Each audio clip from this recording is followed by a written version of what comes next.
Daniel Ellsberg, the whistleblower who exposed the extent of U.S. involvement in the Vietnam War, has passed away at the age of 92. He died at his home in Kensington, California, after battling pancreatic cancer, according to his family.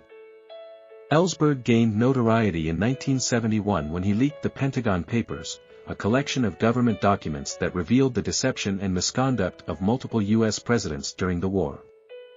His courageous act led to a Supreme Court case as the Nixon administration attempted to block the publication of the papers in the New York Times. Despite facing espionage charges, Ellsberg was ultimately cleared. He was a staunch critic of government overreach and military interventions, dedicating his life to fighting for truth and accountability. Welcome to Slant News.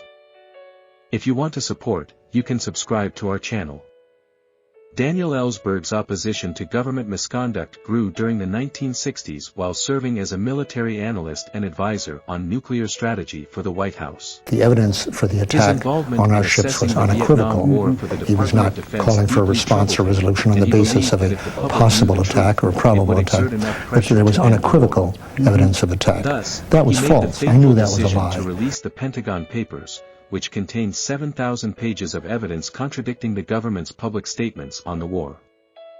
The revelations within the papers played a significant role in bringing the conflict to an end and contributed to the downfall of President Richard M Nixon.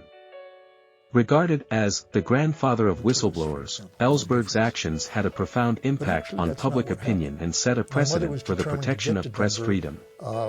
Alan Rusbridger, former chief editor of the Guardian newspaper, noted that no U.S. government has attempted to injunct a paper on national security grounds since the Pentagon Papers case. Ellsberg faced various charges, including theft, espionage, and conspiracy, but the case was dismissed due to government misconduct, including illegal wiretapping and a government-sanctioned burglary of his psychiatrist's office. Born in Chicago in 1931, Ellsberg grew up in the suburbs of Detroit and had a distinguished background as a Marine Corps veteran, a Harvard doctorate holder, and a former employee of the Defense and State Departments. Ellsberg's legacy extended beyond the Pentagon Papers leak. He inspired subsequent whistleblowers like Julian Assange and Edward Snowden, who were influenced by his courageous act of revealing classified information in the public interest. Ellsberg believed that individuals with a conscience should challenge the government's definition of national interest. Even in his final months, as he battled pancreatic cancer, Ellsberg reflected on the significance of whistleblowing.